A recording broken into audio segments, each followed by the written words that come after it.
Hi, I'm Dawn French, Senior Vice President of Marketing, Communications, and Community Relations at White Plains Hospital. And I'm also the chair of the 2021 Go Red for Women campaign in Westchester County.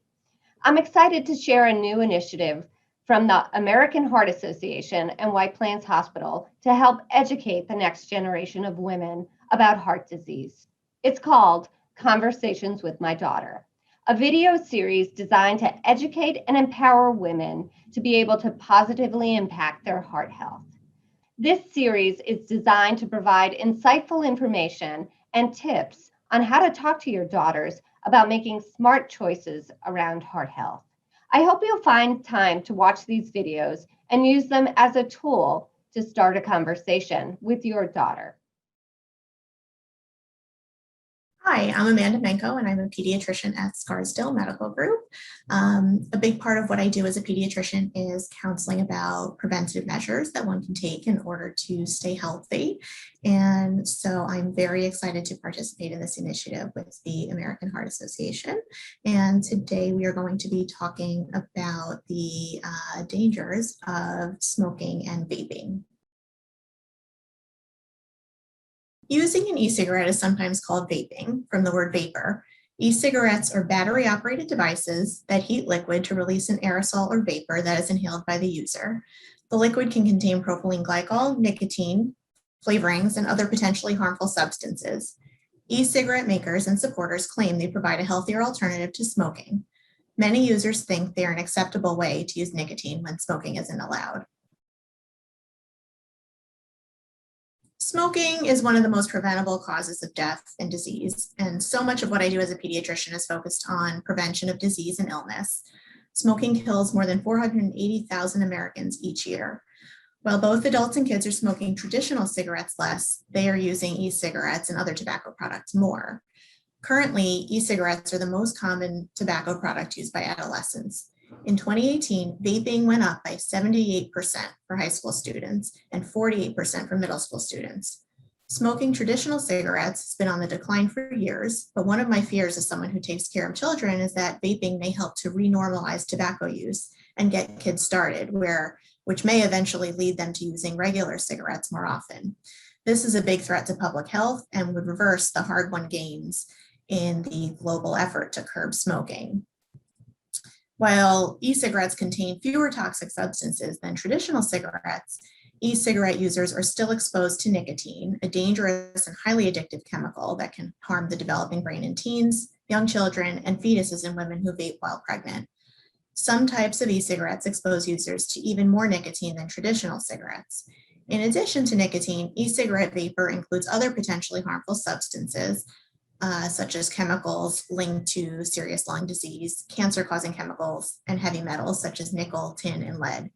Users breathe in these toxic contaminants, and non-users nearby risk secondhand exposure to these harmful chemicals through the exhaled vapor.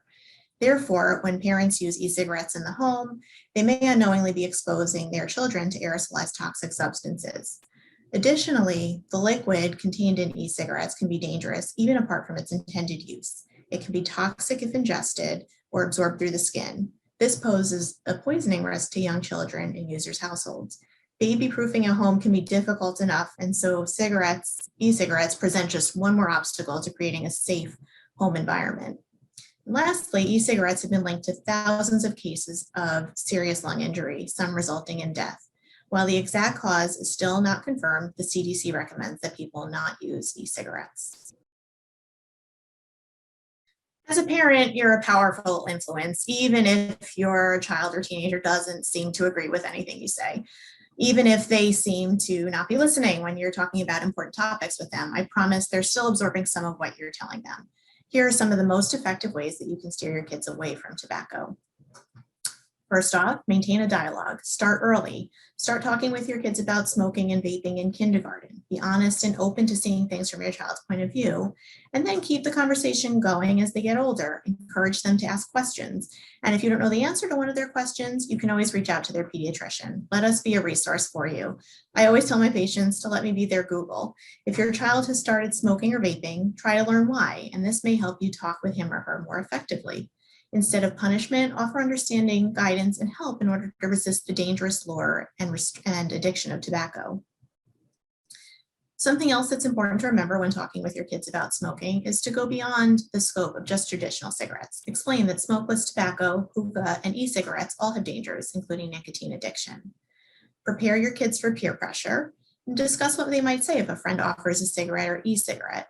I try to encourage my patients not to be afraid to turn down a friend's offer of a cigarette and to try to remember that just because someone else is smoking doesn't make it a good idea. If we provide children with the knowledge about why smoking is a bad thing, they can also encourage their friends to make healthier choices. Another thing you can do as a parent, one of the most important things you can do actually, is to establish a smoke-free home. Don't allow family members or friends to smoke in your home or car, and make sure the places your child spends a lot of their time are tobacco and smoke-free.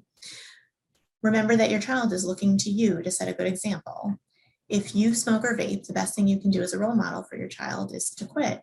It isn't easy and it will take time, but I always tell my patients and their parents that it's something that will ultimately save their lives and provide a healthier life for everyone else in the household. So hookah is an old way to smoke tobacco using a water pipe consisting of a bowl or a chamber partially filled with water, a hose, and a mouthpiece.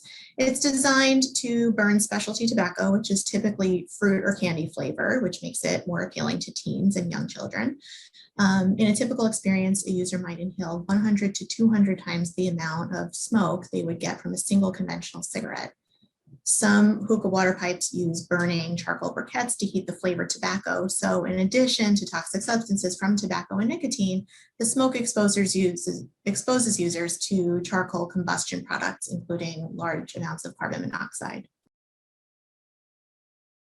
So most importantly, quitting smoking can save lives.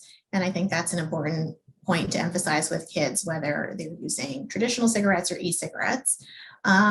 Additionally, they'll be able to exercise and be more physically active with their friends and family and have less shortness of breath. It's obviously much more fun to go for a bike ride or a run with your friends when you can keep up with them. Your clothes, hair, car, and home will smell better, and your sense of taste and smell will return to normal.